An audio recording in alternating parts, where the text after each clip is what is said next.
Many of you have likely visited a grandparent or friend at a nursing home recently, and over the years, nursing homes have evolved and have become quite expensive. Oh my goodness, they have. The average daily price of a semi-private nursing home room in Tennessee is about $5,400 a month, compared to the average monthly cost of assisted living, which is $2,000 cheaper per month.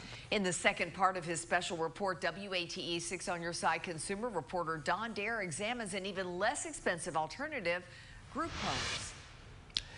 That's right, Lori. A group home provides adult residents with room and board and assistance with personal needs in a home-like setting.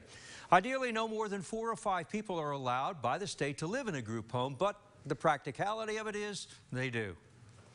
Well, I'm gonna miss y'all. I'm gonna miss you. The news was out at Zana's place. Cleety Holloway, who had lived with Zana Gilbert for a year, was going to have to find another home. Mrs. Holloway and 8 other residents at the group home were leaving because the state was shutting the place down. Cleety, a widow, stayed here because she was unable to live at home alone. My husband passed away and my daughter put me over here, because I was grieving myself to death. Did you get your drink of water, baby? The state found Zana's place was too crowded. Originally, 13 residents were in 6 different rooms.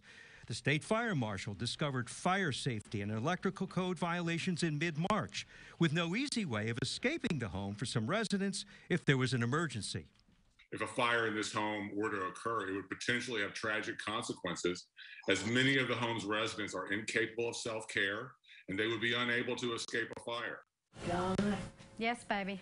Zana's place was unlicensed, yet it had been operating as a group home for several years. So how did it fly under the radar? First, it was a private home, and until March, there had been no complaints about the place. Don Gully, a widower, moved here about 2 years ago. Well, I didn't know what place to go. He had no place to go to at the time. How about financially, you couldn't afford any other place? No, couldn't afford anything. Carla Murray, disabled and living on a limited income, had been with Zana for 3 years. They make sure we're took care of. Pretty crowded in here, though. I don't think so. It's like family to me. It don't bother me a bit. I'm gonna cry, but this is their home. They don't have anybody else. Zana Gilbert has operated unlicensed group homes in the Morristown area for 17 years. The residents, she says, have come from Sevierville, Chattanooga, even southeast Kentucky.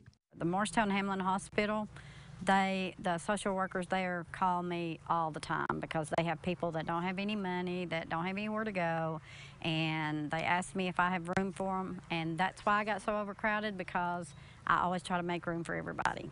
But safety violations and allowing crowded conditions is unsafe, even though residents appear healthy, well-fed, and happy. Why do the people come here to begin with? Because they have nowhere to go. They can't afford these nursing homes or assisted living places. There is a growing number of older people in Tennessee who can't live alone, yet they draw under $1,000 in monthly Social Security benefits.